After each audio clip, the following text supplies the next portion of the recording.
Welcome to the book festival. I am Zeke Elmshade, and I am not the tallest person here. Why do you got that drum there? The drum is so I can learn music. I have instructions written on it. That way I will never forget how to do my music. Here for the 15th annual Louisiana Book Festival. All day, 9 to 5. We're kicking it off with the Writer Award, and we've got authors that represent all genres, all points of view, all topics. So politics, interpersonal relationships, fiction, everything. Ernest Gaines is with us today. So we've really got Bill Joyce is with us, and he designed the artwork this year. So we really have a full day of a lot of Louisiana treasures, over 250 authors. Louisiana is known for our food and our music, but we have many great authors that write these incredible books, from children's books about saving the coast to political books. Congressman Livingston will be here unveiling a new book. We can always use a new book about Louisiana politics. So it's a great opportunity for people to see all the great writings of people from Louisiana. But keep in mind, we have a lot of authors that come here, fall in love with it, and write about our great state. So it's a great opportunity for people to see books, everything from the children's books to the political books to books about our great coast and our politics. Good job, look at you. Good, thank you. We have tons of stuff for kids. So we've got the Barnes & Noble tent, of course, is a long-term supporter of ours. So they'll be selling the books for the authors that are here today. And we've got tons of children's stuff. So we always say this is a very family-friendly event. All ages are welcome and can come, and there's something for everybody. So face painting, storytelling, children's books, children's activities. So it's really a packed day full of stuff for everybody. Well, we're here to celebrate the Book Fest and to honor one special author, as we do each year. The Louisiana Writer Award, as we all know, is given annually to recognize outstanding contributions to Louisiana's literary and intellectual life, exemplified by a living writer's body of work. SHERYL's family roots in Louisiana are deep, going back over 200 years. Her earliest maternal ancestors, immigrants from France and Italy, worked a small orange plantation in Buras for many years before moving to New Orleans to run a grocery store in the French Quarter. Born in New Orleans, SHERYL spent most of her life as a child and young adult in Kenner, where her family moved when she was 5 and where her mother still lives. She attended Southeastern Louisiana University studying creative writing with another Louisiana Writer Award honoree, Tim Gautreaux. After graduating with her BA in English, she moved to Dallas, Texas, where she completed her MA and PhD in humanities at the University of Texas at Dallas and published her first poetry books. It is impossible to read a piece of SHERYL's work without walking away a little changed, a little better than you were before. So on a day when fellow Louisiana Writer Award recipients Bill Joyce, who created our festival artwork this year, Darrell Bork, former poet laureate, John Ant Downing, last year's honoree, Ernest Gaines, the first recipient, are all here with us to help us celebrate our 15th festival. And on a day which marks SHERYL's 6th appearance at the festival, we are pleased to present SHERYL St. Germain with the 2018 Louisiana Writer Award.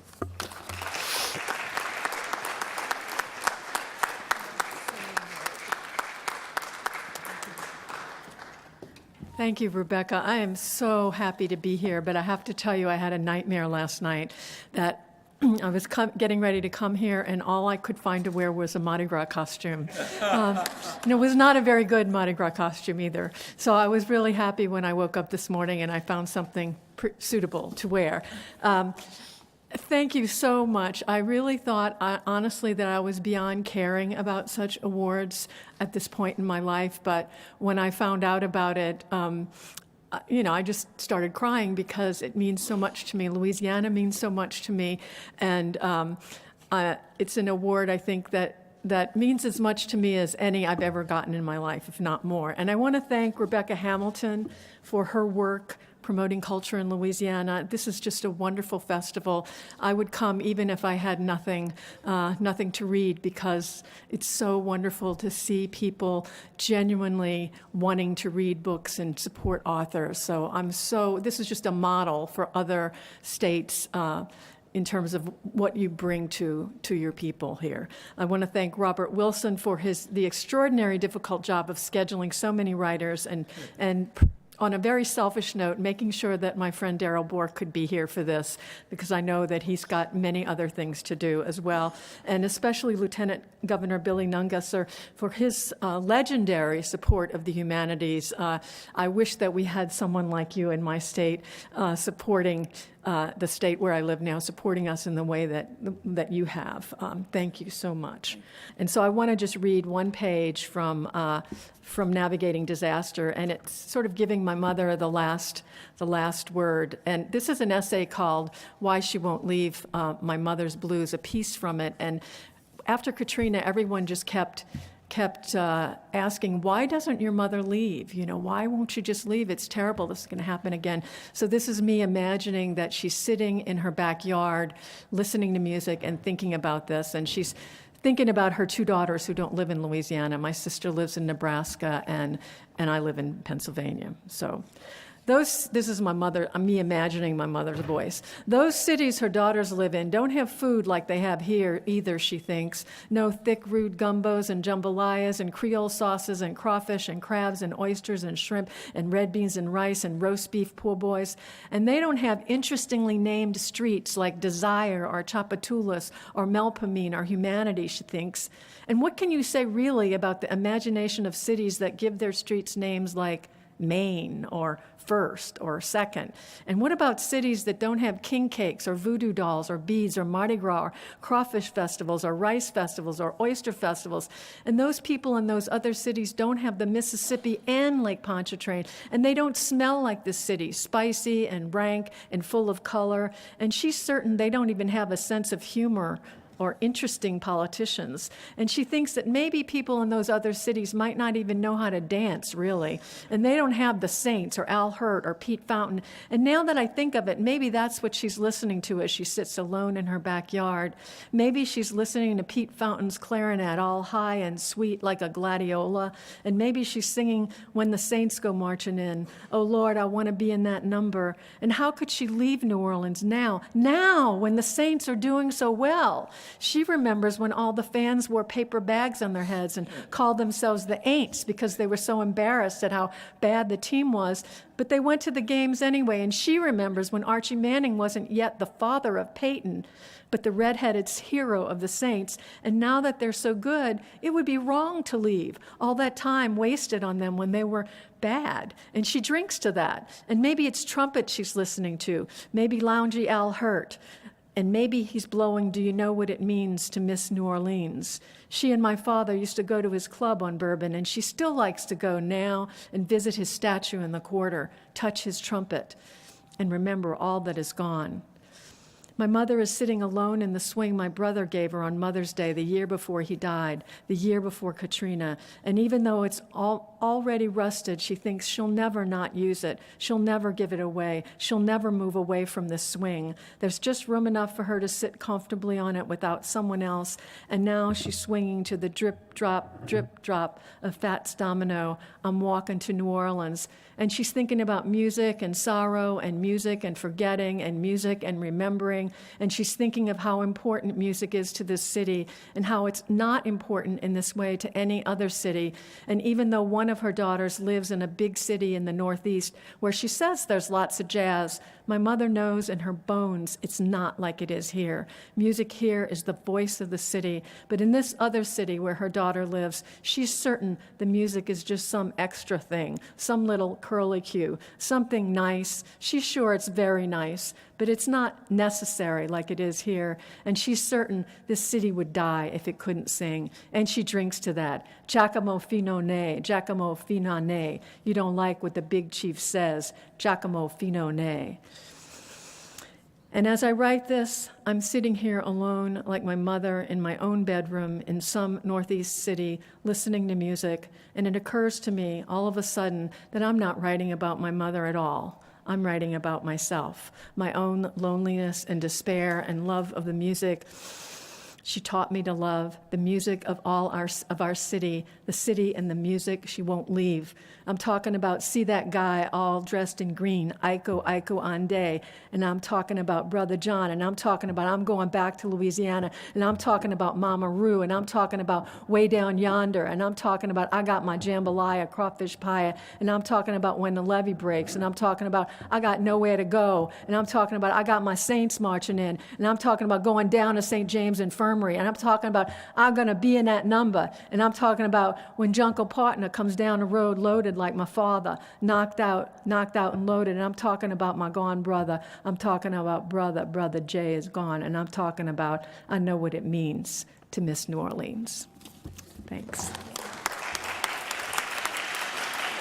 I've been very shaped by the environment here, I grew up 3 blocks from Lake Pontchartrain and about a mile from the Mississippi, so the natural landscape has really shaped me in all kinds of ways. I've written a lot about it, but also New Orleans is a place like no other in terms of the food, the culture, the music, the exuberance, and I think, and I grew up with that. I grew up with music in my blood, and I think all of my early work shows that same kind of exuberance and almost too muchness and the sexiness of the landscape that's paired with kind of fear, too, because of the hurricanes and the flooding and all of that. But in an odd way, I think because I grew up in a landscape where sometimes you might be stepping on water and sometimes, it's land, I became really comfortable with ambiguity, which is something that a poet has to have. What was your reaction when you found out that you were named the Louisiana Writer of the Year award? Well, I'm a kind of person that always thinks she's in trouble. So when I found out that Jim Davis was going to call me, I thought, oh my God, he's canceling my talk. And then when he told me he needed me to write a speech for this award, I just could hardly speak. I sat down. I thought I was really beyond caring about things like this at the stage in my life, but I love Louisiana so much and have written about it so much that this is really an award that touches me deeply. Every year we try to add something new, something for the children to do, some new opportunities, some good food. We invite some educational programs out, whether it's wildlife and fishery, the Seafood Promotion Board to learn about our great seafood. So all of those tents will be educational, and every year we try to think of something new to give people more bang for their buck, more things to see and learn about Louisiana. My writing, I think, first one must think about the church and the library when you think about my writing. As a child, I grew up on the plantation and here in Plainview Parish. And the church was the big inspiration at the time. And then I went to, because I could not go to a library here, no, because I could not, blacks were not allowed in the library, so I couldn't go to a library here. But the library, when I went to California, I went to a fun library. So then I began to educate myself. But had I not gone to California, I don't think I could have been a writer. Had I not come back to Louisiana, I know I would not have been a writer. So I had to go there to learn to write, but I had to come back in order to write, because that's all I write about. What advice do you have for people that would like to become authors? Well, I don't know how you become an artist. You're either one, you're an artist, or you're not an artist. There's no becoming an artist. That's about all I can say about it. Your feeling regarding the legacy of your writing and where it fits in Louisiana's writing literature history? Oh, I guess I'm just a small part of it all. A very small part of it all. There's a lot of people out who wrote long before I came along, and there'll be people writing, a lot of people writing today, and there'll be a lot of people writing when I'm gone. So I'm just one little small part of the whole game. What would you like people to keep in mind about the importance of literature, Louisiana and throughout the country? Well, I should hope they do, because everything seems like it's going away from the humanities, and literature, good writing is what sort of keep us connected. And we have to have writing. I mean, we should have writing and should have good writing. I hope that, as I said, I can contribute just a little bit to that. At its height, the show I was on would get 55 million people watching every week. And that's really only Super Bowl can get numbers like that now. So everybody knew who you were. And a few years ago, so I want to tell you a little bit why I decided to write the book. A few years ago, I started thinking about how fame and celebrity has been put on such a high pedestal now. So as much as you could be as extremely famous in the past, it was still in perspective in our society. When you ask a kid, what do you want to be when you grow up? They would say a fireman or a policeman or a doctor or a construction truck driver or something like this. They didn't say, I want to be famous. And now that is the majority of the answer you'll get from kids. I've always written in my life, short stories and poems and things like that. I started writing scripts maybe 12 years ago or so. And for this particular book, it's called Fame, The Hijacking of Reality, I started putting together notes and sort of playing around with a structure for it about 2.5 years ago. Tell us about becoming an author and your advice to other authors or would-be authors as far as what it takes to become successful like yourself. Well, I don't know what it takes to become a successful writer. I think if you are a writer, you're a writer. There's no way you can really escape that. Read as many good books as possible because whatever's swimming around in your head is going to be reflected on the page, I believe. And I would say just be conscious of what your process is. Like for me, I know I can't put a project together, whether it's a script or I'm a writer-director of films too, directing a film or whatever, until the timing is right. So I let things bake for a long time, and then when they're ready to take out of the oven, in essence, that's when I make them. If I try to do that beforehand, I'll just make a pile of junk. 2016, I became chair of the Democratic National Committee as a result of the hacking of our election system. The hacking had a very unusual impact on the election. It prevented us from getting our job done or getting our message out. It also wreaked a lot of havoc and discord within the Democratic Party and, of course, our nominee, Hillary Clinton. So my book describes the experience I went through as the chair of the party, as well as the ordeal of trying to remove a foreign hostile adversary from our database and our election system. After becoming an author and writing this book, your feeling on what needs to happen now? I think it's important that we restore integrity to our election system. We see now in Florida, as well as Georgia, along with other states across the country, some voters experience long lines as a result of having their names removed from the list. They had to stay in line to provide provisional ballots. I think we have to do a better job of protecting our elections. We need a FEMA for election security in this country, and hopefully over the next 2 years, with Democrats now working with Republicans, we can find a way to ensure that we get to the bottom of what happened in 2016 and prevent it from happening again. You grew up in an amusement park. A book that I wrote with my pal Katie Danos is called Pontchartrain Beach, A Family Affair. It's about the beloved New Orleans amusement park that my grandfather started in 1928 and closed in 1983. And it was just a beloved, iconic, vintage amusement park in the city of New Orleans and loved by the Gulf South. It's filled with stories, history, quotes from celebrities and people that work there. People like Harry Connick Jr. and Walter Isaacson and Michael Lewis and Irma Thomas. And it's really, so far people are loving it. So I'm very happy to have been able to pay tribute to my grandfather's vision and this wonderful, iconic New Orleans amusement park. I'm Janae Wallace. I am 15. I'm from Houma, Louisiana. And I really love reading myself, so once that sparked, as soon as I got the idea, I made it happen. What's it like to be an author? It's really exciting.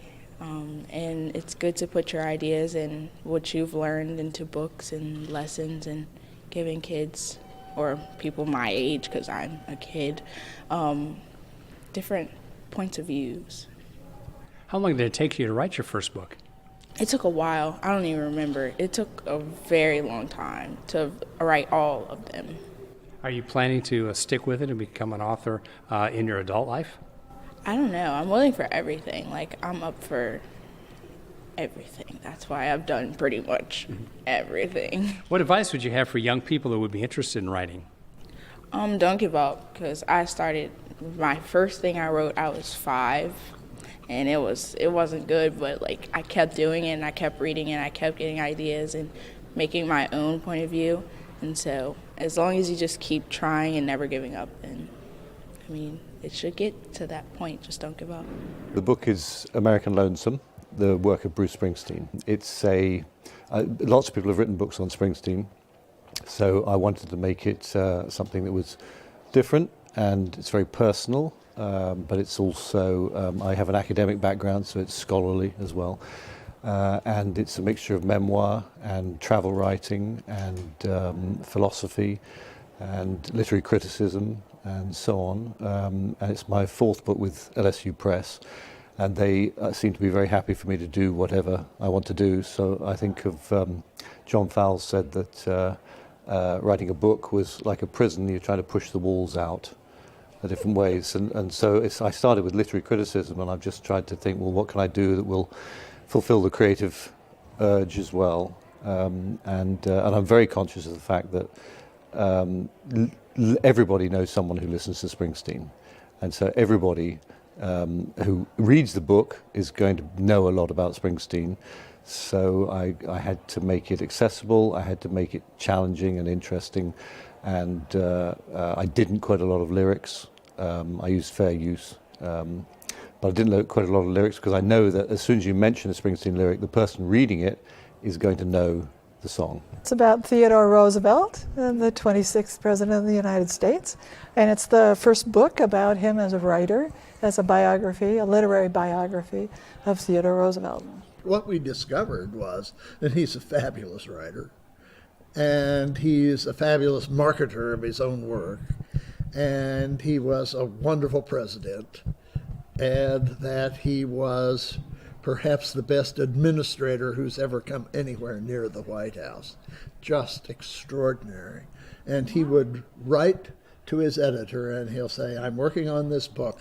I'll have the first draft to you on July 1st. You can read it. You don't edit it. You can read it and make suggestions. I will give you the printable copy on August 1st. And he never missed his marks, ever, wow. Even when he was running the country. My name is Jenna Rose Nethercott, and I'm a poet and a writer. I'm here today at the Louisiana Book Festival. I spoke on a panel earlier today, did a book signing, and now I'm writing poems to order, where folks can give me a topic and I compose a poem on the spot on whatever subject they want on an antique typewriter, and then hand it off to them to keep. All right, let's try it. The word is book.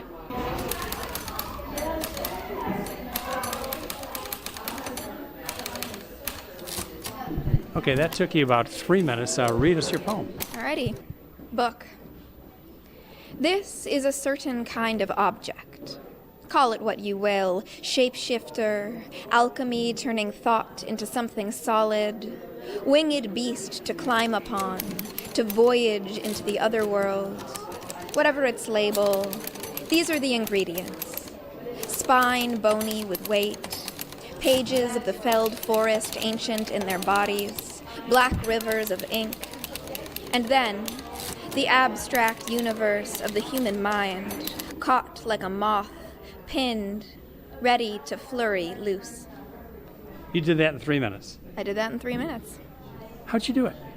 With my brain and lots of practice. What kind of response have you gotten from people that you've written the poems to order? Oh, I mean, all sorts of responses. I've written over 20,000 poems to order for people all over the world over the past 7 years. So I travel all over. I set up on street corners. I go into universities and museums. I run a whole company of poets for hire. And so we get topics on any subject under the sun. People cry, people laugh, people are, moved by them or perplexed by them or any possible reaction someone can have, because, I mean, a poem, especially a poem to order where it's on a subject that's given to us by someone else, is basically functions as a mirror for them to see whatever they need to see in it. So they react however they need to react in general. What advice do you have to young people that might want to become a poet, or older people that might want to give it a try? My advice is to read as much as you can and find voices that you get excited about and you connect with, and then of course just to write as much as you can. Like any skill, it takes practice and honing, and people often ask me if I think anyone can become a poet, and I think anyone can, in the same way that anyone can become a concert pianist, but it just requires playing the piano a lot. In the same way, being a writer requires actually doing a lot of writing. All my life I grew up kind of a poor kid in an affluent community. And all my life I've been very class conscious in terms of I always wanted to write a big American class narrative and kind of give class the same treatment I gave history in my book West of Here. And I always sort of figured it was going to be a big world beater with like many points of view across time and space. I thought it was going to be a much sort of bigger in its conception. And then I arrived at this voice of just this, 23-year-old landscaper who's living on the res and doesn't have the safety net of wealth and privilege to fall back on this, trying to make his own way. He's an autodidact. His name is Mike Munoz. And the New York Times called him a Holden Caulfield for a new millennium. Which sounds great. I'll take it. That sounds great. Like, I know what they're saying. It's like a relatable young character who's, but it's actually, that's not true at all, because like he's the antithesis of Holden Caulfield. He's Holden Caulfield if he didn't have his wealth and privilege to fall back on. And so Mike just basically goes to the school of hard knocks and trying to discover himself, working on landscaping crews, and ultimately it's a coming of age about, Mike finding himself. Perseverance. It's what it's all about. I call myself a 27-year overnight success. Perseverance. And I learned to trust my instincts. Now that while I'm writing this next book, my hunches, I follow them. They may not turn out, but I follow them. And so I'm learning to trust as I go. And the other thing I'm learning is to give myself permission to write with heart, because that's who I am as a human being. So you've been writing this long, and do you have any advice for young people who want to start writing? Yeah. First, I'll say, unless you burn for it, you might think about something else. It's the hardest thing I've ever done in my life, but it's the most fulfilling, and I must do it in order to live. That's how much it matters to me. So I would check your temperature on it. And if it's something you can walk away from, walk away. But if not, you get your butt in that chair and you develop a discipline and you get a routine and you give your all to it. And the other thing is, stay open for the stories that are looking for you. Every story I've ever written has been a story that has come seeking me, I think. Actually, probably I was seeking it and it was seeking back. But to stay open for that. My co-author and I wrote a book called The Cadaver King and the Country Dentist, which is now the subtitle is A True Story of Injustice in the American South. But it's a long narrative nonfiction book about two criminal cases, true cases in Mississippi. They were wrongful convictions. And we tell that's sort of the narrative arc of the book. But we talk about some of the characters that got these individuals wrongfully convicted, and then we talk more broadly about forensic science in American courtrooms. Okay, I gotta ask, what gave you this idea? Well, I'm a lawyer. I teach at the University of Mississippi at the law school. Mm-hmm. I'm a criminal defense lawyer. And I run an innocence project there, a clinic for second and third year law students. And so we litigate claims of innocence on behalf of Mississippi prisoners. And so I've been there about 11 years now, and these are the kind of cases that we litigate. I was involved in not all, but many of the cases in the book. And so for better or for worse, I've built up this sort of storehouse of knowledge over the years. And it's a story that needs to be told, both the cases we finished with and the cases that we're still litigating. And my co-author, who's a journalist now at the Washington Post, has, it's a much longer story than we have time for here, but he began covering some of these cases about 10 years ago in Mississippi. And so we became acquainted. And at some point, 4 or 5 years ago, we thought we should write a book about these cases, and so we came together to do that. I wrote a memoir called The Electric Woman, and it's The Electric Woman, a memoir in death-defying acts. And it sort of follows two storylines, the first of which is that I joined the last American traveling sideshow. And so I learned to become a fire eater and sword swallower and snake charmer, and learned all of the sideshow acts and traveled with a sideshow for a season, which is 6 months. The other story it follows is the story of my mom, who was a really adventurous woman and had a debilitating stroke in 2010 that left her unable to talk or walk. And instead of resigning her life to kind of hospitals and kind of doing the normal things that a person who is really disabled would do, she and my stepdad decided that they would instead take this long delayed trip to Italy that they always wanted to take. And so they left Italy kind of not planning to return. And that happened at the same time that I was learning about the sideshow. So the book kind of follows those two stories, thinking about fear and fearlessness and the kinds of perils we put our body in. She was a really brave woman. She used to perform these stunts on top of surfboards, and she was a fisher person in Oregon, and she did all these really amazing things, and I was a really timid kid. And so I felt like at this moment when she was really incapacitated, doing something that would be able to honor her kind of was a way to like capture her spirit and try to do the thing that I thought she would have done. So I myself was certainly not a sideshow performer, but it felt like the boldest possible thing I could have done, and therefore the only thing I could do. There's just this one show left, and they still travel the country and you know, kind of perform in state fairs and smaller carnivals. And I found them just kind of through doing some research by accident, and thought I would just go interview them for a short article I was writing. And once I got down there and started kind of obsessively interviewing the people that were there, I realized that the story, you know, was a lot bigger than just this small interview would provide. And I think they got really kind of overwhelmed by my insistent questioning. And so the boss finally was like, if you really want to understand what this world is like, why don't you just join us for a season?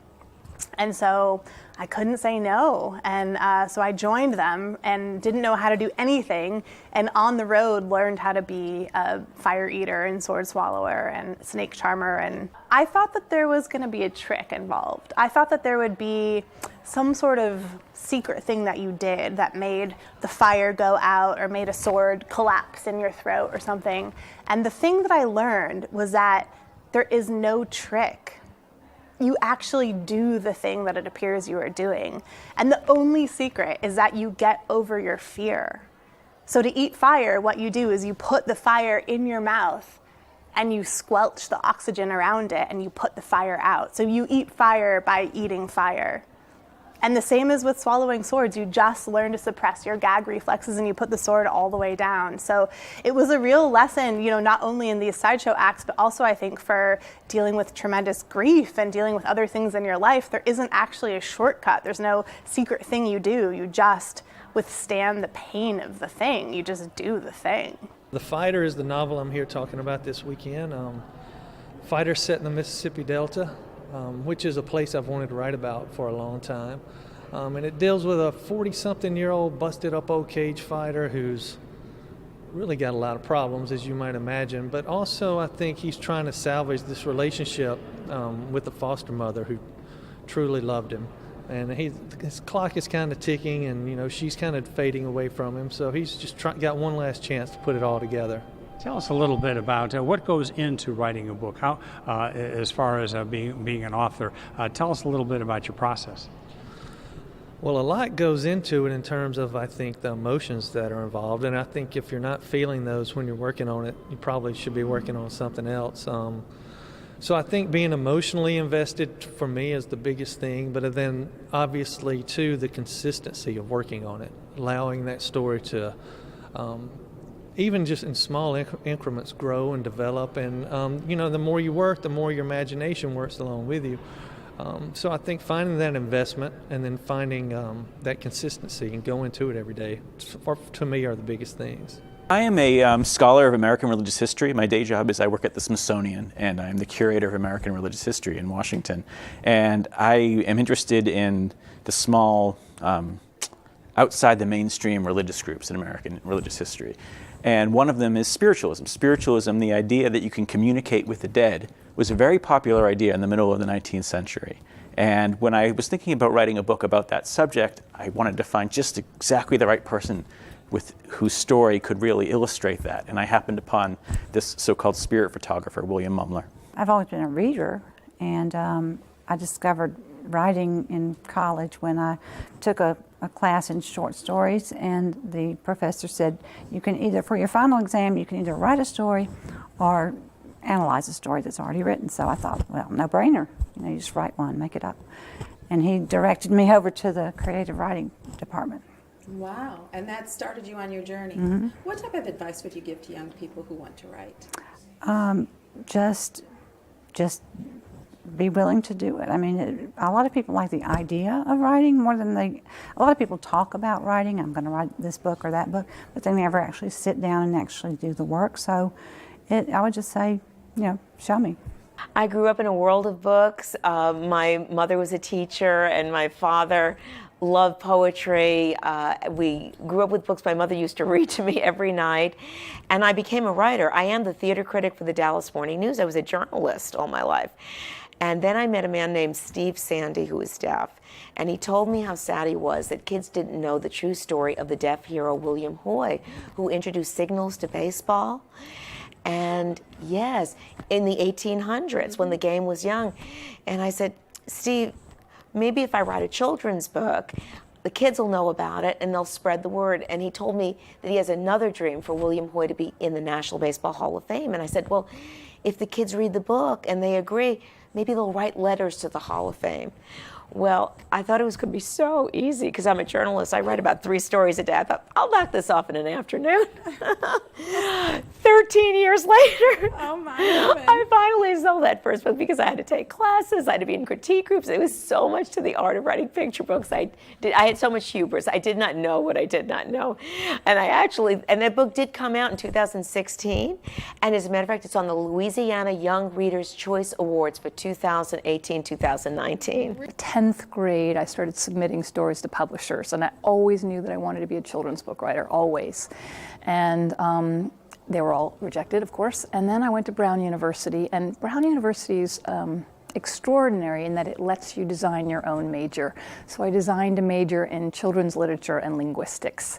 And I explored at that time, my thesis was, how do adults write for children? Do they change their language? Do they change their language when they speak? Do they change their language when they write for children?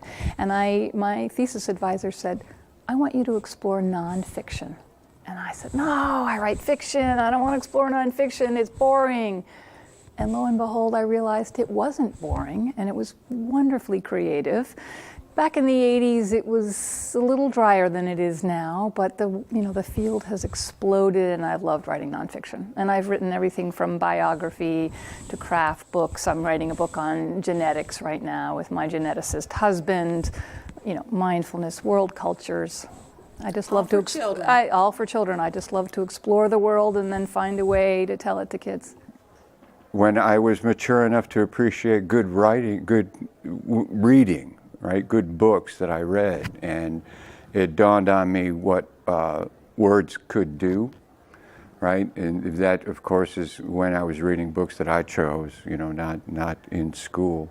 So I came to it late, but once that dawned on me that words can do this, then it became a wow. I wonder if I could do that, kind of just to see if I could do something like that. And what kind of advice would you give to young people who want to become a writer? Honest advice, or if you can avoid it, you probably should. It'll drive you crazy. But the corollary of that is also true, that if you can't not write, just keep writing. There's really no secret formula. There's no tricks. There's no plan, recipe. You just keep writing. Reading brought me to writing, I think. I mean, as a child, I did nothing but read constantly, and I just thought I actually thought that people who made books were magic, and who wouldn't want to do that, right? Yeah. And so I think I've always kind of wanted to do it. I mean, I spent a lot of years doing a lot of other things, even as I was doing those other things, I was always writing a little bit here and there, and then I finally got kind of serious about it, and really started to work on the craft and try to create things that would be an entire story and not abandon things halfway, which I think is the key maybe to finishing a novel. So I wrote the only historically accurate book about where the vampire legends of the French Quarter came from, including the Ursulines, the Saint Germain story, and the Carter brothers. So there's 3 legends, and I investigated them for a year to find out any truth. And I didn't ruin the legends, but it really went down a wormhole to find out the truth. And the Ursulines was probably the most Saint Germain was very interesting as well, but the Ursulines were very interesting. The Ursuline nuns and the Ursuline convent and the casket girls, which are supposed to be maidens held captive in the Ursuline convent attic to this day. What? Yes. They're still there? Well, they're supposed to be. And I'm probably one of the only people in the world that's had a private tour of the Ursuline convent attic, which was quite chilling in that there was nothing in the attic but 6 empty bedchambers and some chains and some holes in the floor, just large enough to house some caskets. So it was pretty cool. But I mean, the truth is more fascinating than the fiction. What the Ursuline nuns went through to get here was truly amazing. And how that incorporated the vampire fiction is fantastical and beautiful. I was a pre-med student. I was a science and math guy. And then somewhere around my junior year in undergraduate, in the middle of my pre-med curriculum, I just was sitting in a chemistry class, and I was staring at the periodic table, looking at the elements, the charts of elements, and instead started to see lines of poems. It's as close as I've ever had to a vision, and it sounds kind of hokey saying it from any distance, this distance in particular, but it was what kind of suddenly spoke to me and said, you know, you want to try something else. I was taking the first literature courses I'd had and was immediately in love with British romantic poets like John Keats and William Wordsworth and So Shelley. those would be your favorite poets? Those were early on, and Keats still remains. And there was just something about the music and the language that, you know, you don't find it the same way in prose. So, you know, I'm also a jazz musician. I played piano since I was a real small child, and I was at first playing classical music and then rock and roll and blues and then finally jazz. So something about the musical quality of poetry spoke to me too. I've always written, but I worked for years in nonprofit fundraising, and this is, I guess, my second career. But in 2008, when the market crashed and I lost my job literally overnight, I woke up one morning and all my clients were gone. And I thought, well, I can go out and find another job, or I could do this thing that I've always thought and said that I wanted to do. So I just went for it. And you started writing at that very minute? Well, I sat down and then I realized I had no idea what I was doing. I mean, I'd always written, but fiction is a very different beast. So, Did you research then, or what did you do? Yeah, I did a lot of learning and a lot of classes and a lot of retreats. And I mean, I read everything I could get my hands on. And I, you know, like I said, that was 2008, and my first book came out in 2014. So it took me a while to get there. To write what you love, I was working with a literary agent that I actually quit a few years ago because she was trying to change my book and make it into something that she could make a lot of money off of as commercial fiction. And I was holding on to my vision for the book, which was much more literary, spiritual, artistic. So I'm saying to writers, I teach workshops and so forth, hold on to your vision and remember it's your book. And don't let the money people try to make it into something that you won't love and that you won't be proud of. Find out what time of the day is best for you to write, and write every day. For me, that's in the morning. But the problem with writing is you can do it in your underwear at home, but the problem with writing is you can do it in your underwear at home and you can also watch TV and you can also get distracted. So it takes discipline to do it every day. I wake up pretty early. I spend a couple hours before the phone and the email starts blowing up. And even if you don't have anything to write, if you're not feeling the creative inspiration and juices, you just have to write something every day. It's like money in the bank that you can always go back to later and pull back out. So my advice would be to just do it every day and find out what time of the day works best for you, because it's different for everyone. Yeah, when I was about 8 years old, I started writing books, and I wrote them all through high school. But when I got to be around college age, I found it hard to finish a book. They were supposed to be longer and more complicated at that point, and I couldn't do it. And I didn't really have any support in my life to continue, so I just stopped. And it wasn't really until about maybe 4 years ago when I read The Hunger Games, and I got really inspired by that world and that voice, and I thought I would try it again. So I did, and that first book didn't go anywhere, nor did the second, but my third book was One of Us is Lying. I always felt that I loved the writing and that I would do that no matter what. And so the fact that I got published and the book ended up a bestseller and all kinds of other wonderful things happened is amazing, but it mostly started because I just loved to tell stories. Katrina. I'm a travel writer myself, and so every time I would go someplace, two things kind of stood out to me. One was that, the rest of the world was normal and we were still struggling down here, and the other one was that, when you lose everything, you get all this swag. As a travel writer, I would get, cups that would say things like, see Gatlinburg, and so it was kind of funny. I thought, here's a woman who lost everything at Katrina, and she decorates her house with all the stuff, and I don't know, it just all kind of came together for me. The title of my book is Looking to the Stars from Old Algiers and Other Long Stories Short. Say that 3 times fast. And it's actually, I'm a columnist for the newspaper in Lafayette, and I've been a columnist since 2002, and so my book is a collection. We call it Jan Rischer's Greatest Hits, from 2002 to 2017. And we adopted a daughter from China, and so it really chronicles our adventures in China. And I'm the mom of 2 daughters, and I was a journalist, and I covered Katrina. And it's pretty raw. And then our house flooded, so all the Louisiana things are covered in this little book. My book is a memoir of my 18 years as a sharecropper's daughter. The title of the book is A Cajun Girl's Sharecropping Years. As I finalized it, but the essays were called The Sharecropper's Daughter. And it was never meant to be published. It was just a bunch of essays for my children of a lifestyle that no longer exists. I got the understanding that the sharecropping years had been written by men, and I wanted to share the sharecropping from a women's perspective.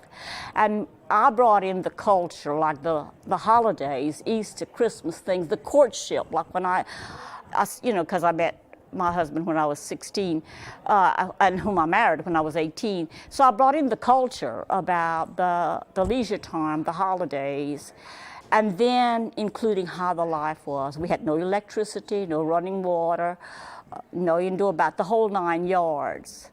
And what made us different was that Daddy didn't have any boys, so the 3 older girls were the sharecropping hands. And so it made life hard to be productive. And so we had to move every year because my daddy didn't produce enough crops. And so that was a hardship on my end of it. So that's what I've taken from the earliest memories of my childhood, preschool, to the way we lived when we first got electricity when I was in the 7th grade, and then throughout school, and then, you know, when I started dating, it was Cajun dance. You know, high school dance can't go, but Cajun dance, let's go. I'm from Ville Platte. I came to the book festival because I'm looking for a book for my adopted niece. Have you found any books? I did. I found one for myself, and I am looking for one for her children. She's 5 years old. Her name is Harley. What do you think of the book festival? I love it. I've never been to one. This is great, a big one like this. In Ville Platte, we have a small one at the library, but here, this is great. Love it. I'm from Laplace, and I came because I like to be around people who enjoy books. I like to be involved in the new books coming out, see who's writing them. What's your favorite part so far today? The weather's really nice. The State Library, I've never been there. It's a beautiful building. We came out with our family just to enjoy the beautiful day. How's it going so far? It's been fun. They've had lots of children's activities that they've enjoyed. They've both gotten a few books. What's your favorite part of the festival? Enjoying the weather with my family. Are you going to come back next year? Sure. If the weather's good, we will. I'm from Gibbsland, Louisiana. I'm here at the Louisiana Book Festival because I love it. I was an employee of the Bienville Parish Library for 11 years, and our administrator would always sponsor us to come to the Louisiana Book Festival and enjoy all the festivities and learn. And so I retired in April, but I still wanted to come and be a part of the book festival again this year. What's your favorite part of the festival? Well, the book talks with the different authors, and I always enjoy buying books. I bought several books today for my granddaughter to read to her, and just the outdoorsy feeling. The food's always good. The music as well. I came by to see the books. I like to meet the authors and see how everything's going. I got my little 19-month-old son with me and my wife. So yeah, we're just having a good time. What's your favorite part of the book festival? Probably meeting the authors. That's probably my favorite thing. Just talking to them, kind of seeing how they got to where they're trying to do with their books. And yeah, it's good. You going to come back next year? Of course, yeah, definitely. I've been coming for 3 years in a row, and my favorite part is listening to the authors talk about their books. Who'd you listen to today? I listened to Mark Maranta. He spoke about historical homes, like some of the old plantation homes and those type homes. Beautiful pictures, presentation, lots of history. Very interesting. I love the history part of it, I guess is my favorite. This is our second year coming here. What do you think of it? I love it. It's great. It's a great way for people to meet local authors, and I like looking for children's books, really. What's your favorite part of the festival? The books. The books, and just really, enjoying the music. I'm from St. Mary Parish. My wife and I both drove here today. We're both educators. She's a librarian, and I'm a science and social studies teacher. And so we come up every year we can just to get exposed to new books and get new ideas. And we like seeing all the activities that they do with the kids. Sometimes we steal them. What's your favorite part of the festival this year? This year we really just walked in, but so far I've really enjoyed the kids' activities, and my boy's been enjoying them as well. My daughter was interested in coming. She loves to read, so we came to check out, see what all they have to offer out here. What's your favorite part of the festival? My favorite part is the different authors, the readings that they do. I think it's neat for the kids to come out. Good. So turn around so we can see your painting there. You coming back next year?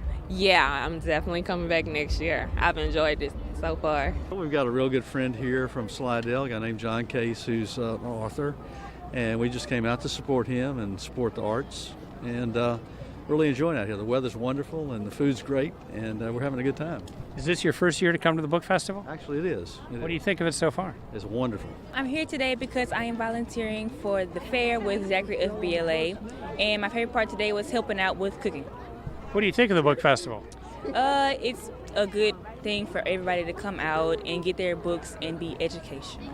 This is my second year to come to the festival, and we really love it because we get to see a lot of different books and authors. We get to interact with the authors, and we sometimes see books that we don't see at the library. So that's what we love about this. Are you going to come back next year? Absolutely. We'll be here next year again. Who came with you today? Me and my wife, and of course our daughter, 2-year-old. I've been coming to the book festival since at least 10 years, and I came today because this is what I do. They have the book festival, and I bring my family. What's your favorite part of the festival?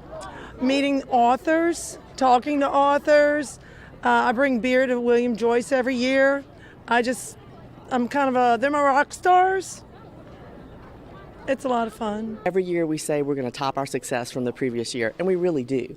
People love the book festival. I always go back to the one year we didn't have it, and it was fire of 1,000 suns came upon me because everybody wanted us to keep having the book festival. So huge support, huge crowds, gorgeous weather. We changed the time, it worked out fine. So we couldn't be happier. We just have an incredible team.